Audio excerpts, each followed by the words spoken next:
Business was getting slow. It wasn't as busy as they thought it would be, and then they laid me off. And then paid the rent, you know, a 2-bedroom, you know, apartment in Isleton, you know, and then so we ended up, you know, at first we went to Lodi to the Salvation Army, and then our time ran out there, so we ended up coming here.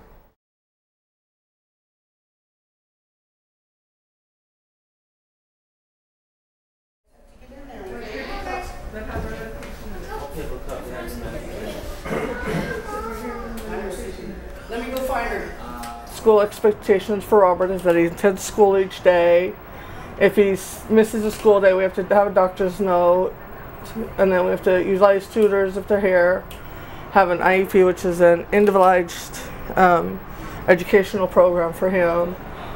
Read to him every night. He has to do reading along, and then we have to make sure he has his homework done.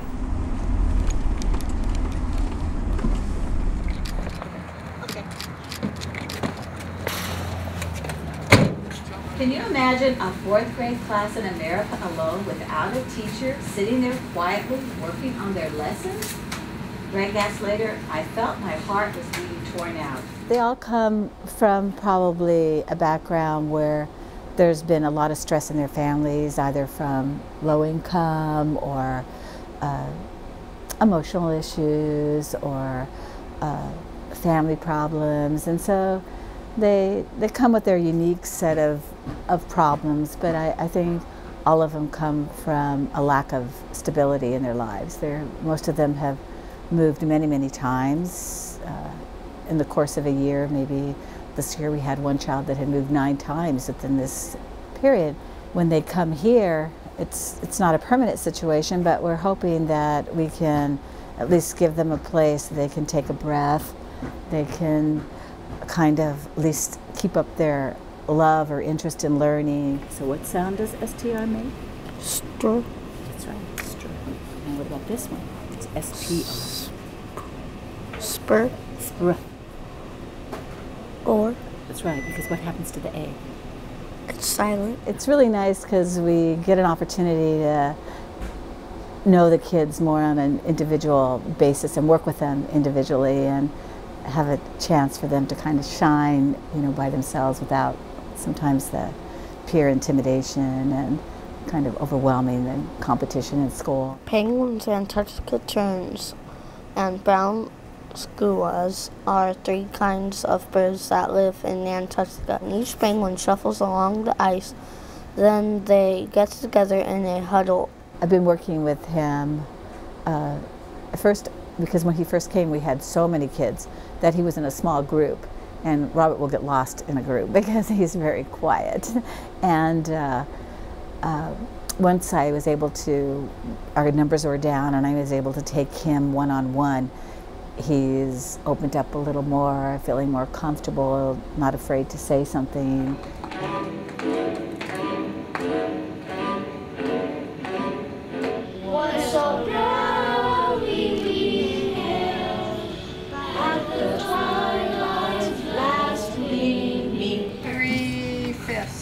Show me 3/5. 3/5. So how many parts is this whole going to be divided into? Scale. Is that how you prove it?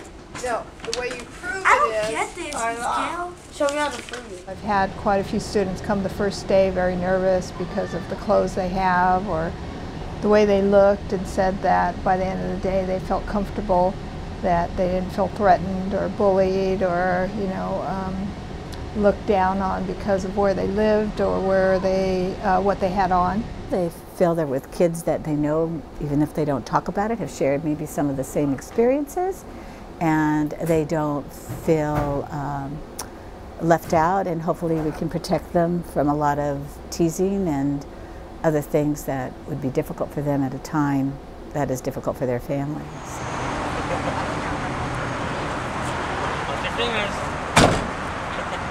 How's school?